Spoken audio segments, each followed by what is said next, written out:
Hello and welcome to another playbook.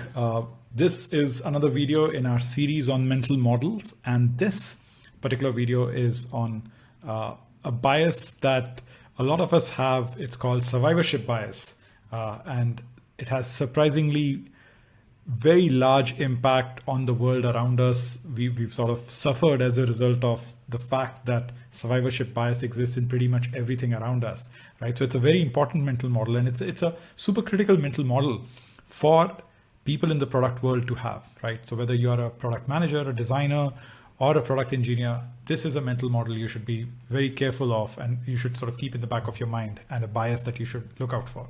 So let's dig in. And as is my habit, I will start with a story. And this is a story which is set in World War II. The US military had a statistical research group who used to look at various data that was coming out of the war and helping the military do better during World War II, right? And they had a huge impact on a number of big projects, including the Manhattan Project. But the statistical research group was this darling of this entire research period. It was based out of Columbia, and they did some very interesting work. But one of the things that they looked at was that warplanes were coming back right during World War II, and the American military wanted to know, is there a way for us to fortify our planes? Is there a way for us to ensure that our planes don't crash, right? So the statistical research group sat and they looked at the data of where the bullet holes, these were those turret guns on these biplanes which would shoot each other at each other, and on the fuselage and on the wings you would have these bullet patterns. So the image that you see is the kind of chart that the SRG built, right? And based on this chart, essentially the US military said, okay, it clearly looks like we need to add more plating to the fuselage and to the wings because those are the parts which are hit the most. So if we fortify them, then our planes won't crash. Now, there was this gentleman called Abraham Wald who was sort of a superstar at the statistical research group, and he was himself an immigrant. He was a European, sort of the friendly enemy as they were known at that point. And he wasn't allowed access to a lot of really intricate data, a lot of secretive data. But because of how good a mathematician he was put on this problem. And the moment he looked at this data, his first question was, where are the missing bullet holes? And everyone said, no, we have all the bullet holes accounted for. We are showing you the chart of where all the bullet holes are. And he's like, no, you're missing the bullet holes. You're missing the bullet holes on the planes that never made it back. And everyone suddenly paused and realized, wow, we have only been looking at the data from the planes that made it back. So these are all the planes which got hit by bullets and still survived. Guess what happened to the planes that didn't make it back? A single bullet to the engine exploded the plane. In fact, the most important bullet was not even hit on the plane. It hit the pilot. A single bullet wound to the head of a pilot meant that the plane definitely crashed, right? So the person who needed perhaps the most amount of protection was the pilot. So Abraham Wald pointed out everyone to the fact that there was a whole chunk of data which was missing, and he coined the term survivorship bias, right? So survivorship bias comes from the fact that we essentially look at data sets. It's a cognitive shortcut that we take, which happens when a successful subgroup is mistaken as an entire group due to the failure subgroup not being visible. And in this case, the researchers were looking at all the planes that had made it back and clearly did not have access to the planes that fell down on enemy soil. And in fact, those were the planes which were the right proof points to look at, the right data points to look at to figure out what should be shielded more, what should be given more protection, right? So the bias's name comes from the error of an individual makes that the data set that they consider is the surviving observations without considering those which didn't survive. And survivorship bias goes across a lot of different things. It's not just about its military application or the fact that, hey, we miss out on these data points, but there are missing data sets all over the place. And essentially by looking at things which succeed, we miss out on sometimes a very large majority of things which fail and don't account for them. So let's look into it, right? When we assume that success tells the whole story. Now, classic example of a few individuals becoming very successful and us saying that, hey, that's the pattern of success. And we forget to look at everyone else who came from perhaps a very similar background and failed. So the exceptions become the rules in our head. The role of luck gets muted. When you only look at survivors, you tend to sort of forget that maybe the reason that they are part of a surviving data set is because they just got incredibly lucky, but we attribute it to a bunch of other things. It's the equivalent of a poker player playing really, really badly and still winning, and attributing it to the fact that he or she is a really good poker player, right? This is a classic example. I mean, nobody really says, hey, I just got really lucky today, right? And that's a classic survivorship bias. Because you win, people think, or you think, that you knew what you were doing. And overnight successes, right? People only look at the victors. So, if you look at, in the world of gaming, you look at a company like Rovio, which has made Angry Birds one of the most played games on earth, right? Billions of downloads. Now, the thing that people forget is that Angry Birds was Rovio's 51st game. It wasn't their first, it wasn't their fifth, it wasn't their 10th, it was their 51st game. And there were 50 middling to disappointing games that Rovio made in the preceding years. And then they built Angry Birds, which became such a big success. And it almost looked like it was an overnight success. But no, it was an overnight success built on top of 50 games that flopped, right? So this is what tends to happen. People start thinking in terms of like, hey, this particular thing that you did was successful, so you're an overnight success, without looking at the fact that you failed repeatedly before that. So let's dig a little deeper into examples from different parts of the world to sort of really understand where all survivorship bias has played a very critical role. So in the world of finance and mutual funds, right? So typically when mutual fund performances are looked at, so, at the end of a decade, like say in 2020, when a whole bunch of reports came out on the performances of mutual funds from the previous 10 years, people essentially looked at, hey, these are the 10 funds which are in the market.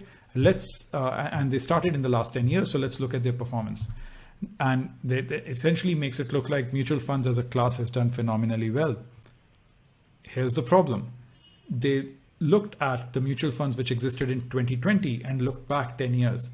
What if you did the reverse? What if you started in 2010 and said, hey, which are the mutual funds which existed in the market in 2010?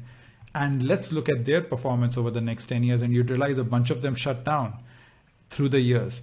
So if you look at the mutual funds which are existing in 2020, you essentially miss out on every mutual fund which shut shop in the previous 10 years. So mutual fund performance only looks at the successful ones, the ones that survived. And usually the ones that survive are the ones which outperformed and which did really, really well.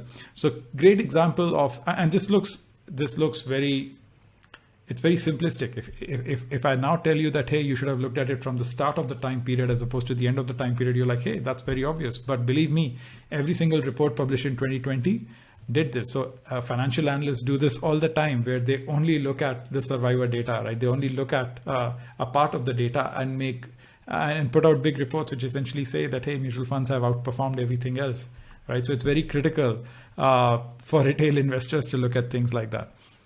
Car safety. Now, there are hundreds of examples of what I call the gender data gap. There are a whole bunch of books written about it. I'd highly recommend a book called Invisible Women. But all of car safety standards are made on crash test dummies, which are male crash test dummies. So they average out the male human. So, 5'10", 70 kgs.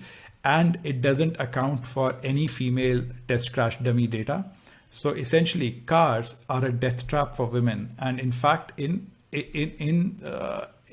strong accidents, in sort of more fatalities happen to women than to men, because safety standards were built for men and not for women. And this bit extends to so many other things that we build around us. Women have very different metabolism rates than men, which is why sometimes you'll see that in air-conditioned offices, women will complain about the fact that it's cold. Because guess what? It is cold, and the average office temperature was made by a bunch of air conditioning companies by only using men as a data point, right? And this just extends from the way we create toilets for men and women and for so many other things, that the entire data sets completely exclude women, and we take decisions for half the world's population, right? So great example of survivorship bias in a very different way. ARR. Now this is something coming closer to our world. When you look at annual recurring revenue, again, you look at it at the end of the year. So you look at all your existing customers and you see that, hey, right now we are going to be able to extract, say, $120 out of each of them. And at the beginning of last year, we were extracting $100 from each of them. So going forward, our annual recurring revenue is going to increase by 20%. Wrong. Go back a year, look at all the customers you had, and you'd realize that during that year, a bunch of them churned out. Now look at the end of the year, total up what you expect to make from them over the next 1 year, and then use the base, the original base of all your customers, and you'd realize your growth rate, while still might be sizable, is not what you thought it originally was. And annual recurring revenue is, by the way, calculated incorrectly in a lot of places where they only look at non-churned out customers. They don't look at churned out customers, which is the original base. Now, you would have always heard people say that, hey, music used to be so much better when I was a kid. Or, there were the Beatles and there were these all these famous bands, and metal was so much more entertaining and rock and roll was so much better. Guess what? Nobody remembers all the terrible bands that were around in the 60s and 70s and 80s. Again, survivorship bias. Of course, the best bands survived. Of course, the best bands have music which we still listen to 40, 50, 60 years later. But that's bound to happen. But that doesn't mean that the top 100 of that particular time had a lot of trash in it. Just like 50 years from now, there will be some bands whose music will be heard, right? But a whole bunch of artists will completely disappear because they don't stand the test of time. So again, a classic example of survivorship bias, where people think that things from the past were much better than things at the present, because right now they are looking at the entire data set from the present, but they are looking at a very small limited data set from the past. Happens with movies, happens with a lot of content, right? Happens with books also, right? The example that I touched upon, right? We think about like, hey, college dropouts who were successful, there's Bill Gates and there's Mark Zuckerberg, right? So many examples, especially from the tech ecosystem, of people who dropped out of college and became incredibly famous. But millions of people drop out of colleges every year. They are not successful. Where are their stories? What's the percentage success rate of a college dropout, right? So again, classic survivorship bias, where we take a small set of people who succeeded and essentially tell a lot of younger people that, hey, college is not relevant, and maybe you should drop out of college because you could be the next Mark Zuckerberg. Well, guess what? You won't be the next Mark Zuckerberg, right? This is a classic survivorship bias. Vocal users. Now, this is something again from the world of our the kind of products we build. You should, of course, in your customer success sort of journey, you should very, very closely look at the feedback that you're getting from your most vocal users. Most vocal users are the ones who go and give you a rating on the Google Play Store or the App Store. They give you that 1-star rating or the 3-star rating, and they leave a complaint, and then you sort of work on that complaint and sort of fix it, right? Or they call up your customer service number. But guess what? There's a very small minority of users who are vocal. The majority of users are not vocal. In fact, it's a silent majority. Now, the silent majority might be going through some other problems. They might actually, part of them might really, really enjoy your product. But by not talking to the majority silent users, you actually miss out on a very critical data point. Maybe they want something else. And you know what? A lot of the churned out users will actually we will come from that cohort, from that segment of users. The vocal users are the ones whose problems you continuously work on. And in fact, they rarely ever churn out. But the majority silent users, that's where your churn usually comes from. And those are the ones that you rarely speak to. So make sure that you have a balanced outlook. You should definitely attend to the problems that your vocal users have, but make sure that you speak to users who are not reaching out to you actively and figure out whether the product is really working for them or not. So I hope you enjoyed this particular playbook on survivorship bias. It's a very critical mental model. It helps us. It has such far-reaching impact across different things in the world, and especially for people like us who build products day in and day out. We need to understand survivorship bias. We need to look for hidden data sets and invisible data sets and data sets that we might not even have, just to ensure that we are covering all our bases and making the right decisions for our product and for our users. So hope you're enjoying these playbooks. Do subscribe to the channel, and look forward to having you here again for the next playbook. Take care. Bye.